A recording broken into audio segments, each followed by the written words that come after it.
I mean, he's also right. They haven't surpassed him. They were already ahead. Thank you. And just stayed. That's not surpassing. Bucks and Celtics tied.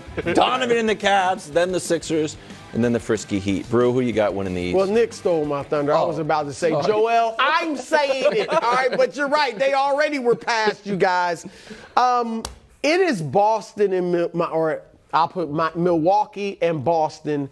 And whoever else, Philly, Cleveland, Miami, a distant third. Can I ask you a question about that? Yeah. Can you remember a time recently that it has been so clearly two teams? And then, because there was a time where it was like Warriors-Rockets, but that was really one team. It was Warriors here, Rockets there. I was looking through it. I couldn't think of a time where it was two seemingly evenly matched teams so clearly in either conference, and then everybody else. Mm-hmm. Like, I can't, I'm not trying to put you on the spot. No. But I think Lakers, back to Kings 0-2, but for you one still year. had some teams. You had Portland. And was we had the around. Spurs. Yeah, I think about, Spurs were there. I think about Miami when LeBron, the big three with the Heatles. Yeah.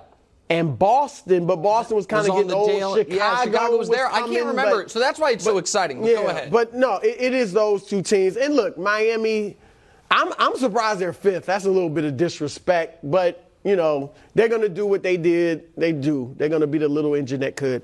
The battle is between Milwaukee and Boston. And, Nick, it's really – I've got Milwaukee slightly. I like the Drew Holiday trade, obviously. It makes them better. I think they needed, as I said last week, a ball handler at the end of games so that Tatum and Brown aren't trying to do something they can't do and turning the ball over. So that's all good. But it's really two teams building differently. Yeah. Entirely different philosophies. So Milwaukee is huge. We got Giannis, Brook Lopez, Bobby Portis, all these 7-footers. And yet, they still can shoot the ball, but they're huge and they play defense. Mm-hmm. Even though Dame's not a great defender, they got enough around him. Yes.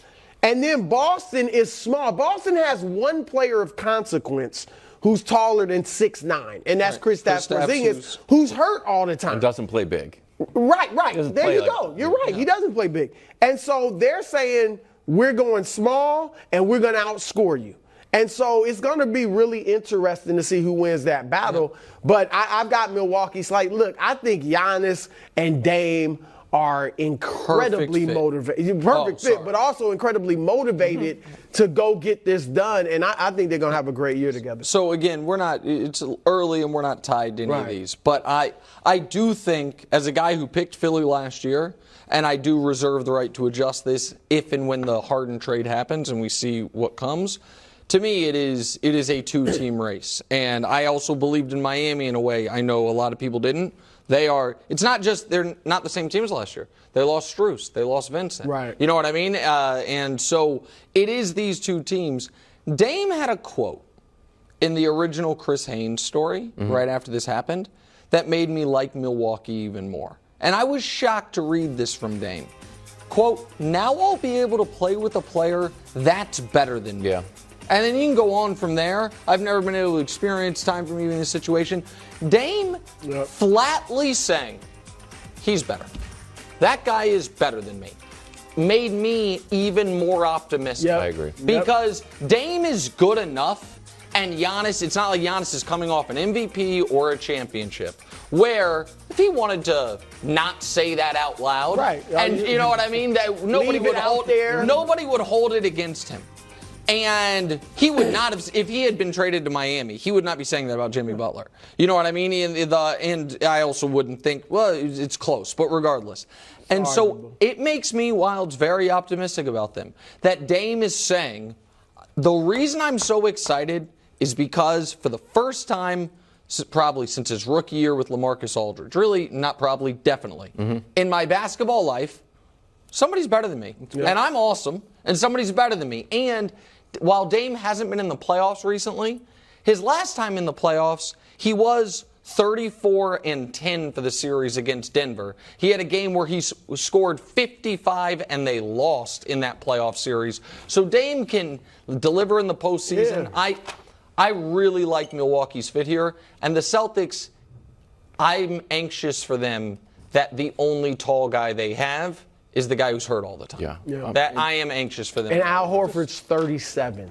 Yeah. Just a little housekeeping. Yeah. We can't all have the Bucks, so it's probably going to have to go. Well, you're from Boston. I'm not from Boston. I mean, you. I'm not from Boston. My It's bad. all I this apologize. Patriots stuff. Really? You're not rocking with the You're Celtics? from New England. Did you see a huge buck here? Yeah. Granted, it was a but reindeer, then- but still. Yeah. Then you abandoned them. You got to be. I did not abandon. That I just abandoned went the Bucks. awry. That whole thing went awry. That's because they got blown out by the Celtics. Yeah, I didn't just- abandon them. All of a sudden, you guys were like, "Hey, So maybe I now like you the want Bucks the Bucks? too." You want to run I've me off always the had Bucks? the Bucks. The Bucks are my team. Everyone knows it. Really? I brought a live animal here. It was here with his big antlers. The one in the trailer with the antler fell off. Yeah. It was a disaster. I mean, but it was my disaster, It is not yours.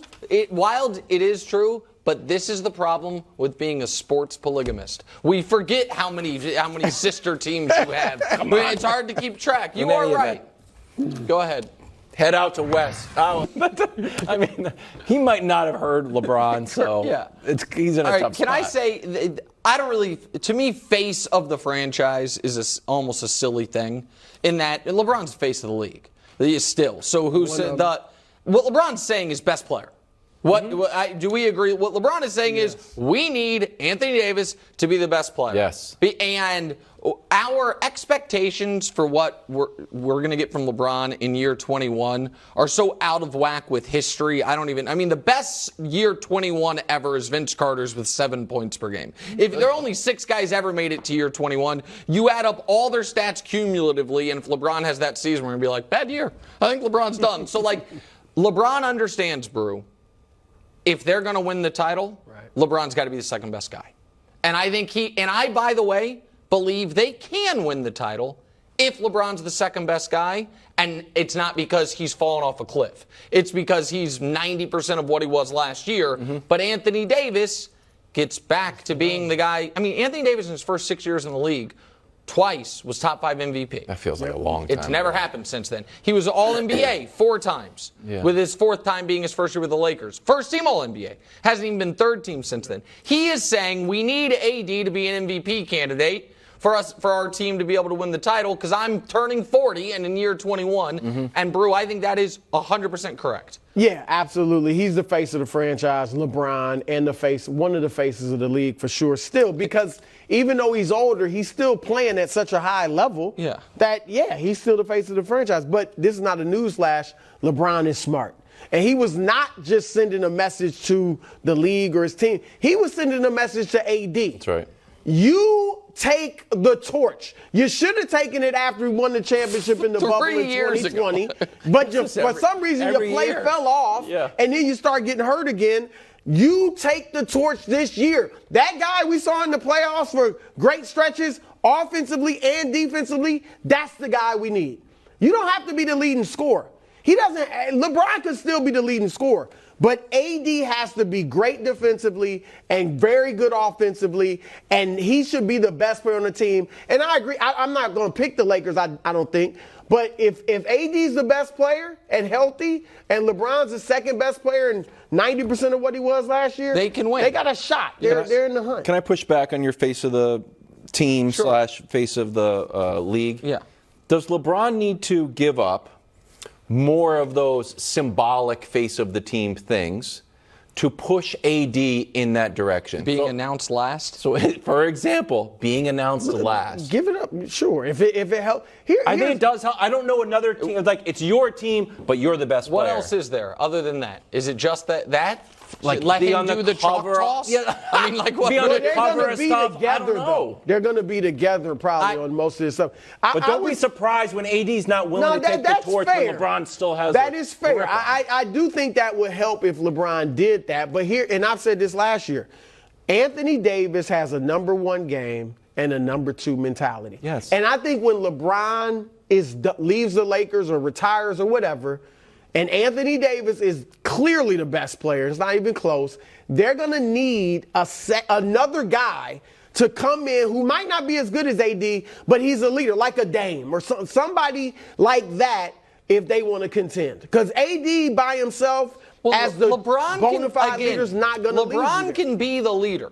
LeBron can be the face. LeBron can do the speeches. What they need from Anthony Davis is a year where in February, some people are like, he's the MVP of the league. That's what they need. Maybe. He does not have to be the vocal leader of the team, any of that. That's not who he is. What they need is for him to be in the race for Defensive Player of the Year, 24 points a night, and playing consistently. They get that, they can win the title. Some of that can go hand in hand because you need an aggressive takeover mentality. And sometimes that spills over off the court, right? Huddles and stuff. Do it on the court. That's what they need from Watch Austin Reeves get announced last. And Austin Reeves! Coming up next, we're discussing overrated Eagles. Wildes has a fire take on this, America. It's just straight Wildes has a fire take. Straight facts. Thanks for watching. Subscribe here to get more from the show and to check out clips from other shows on FS1.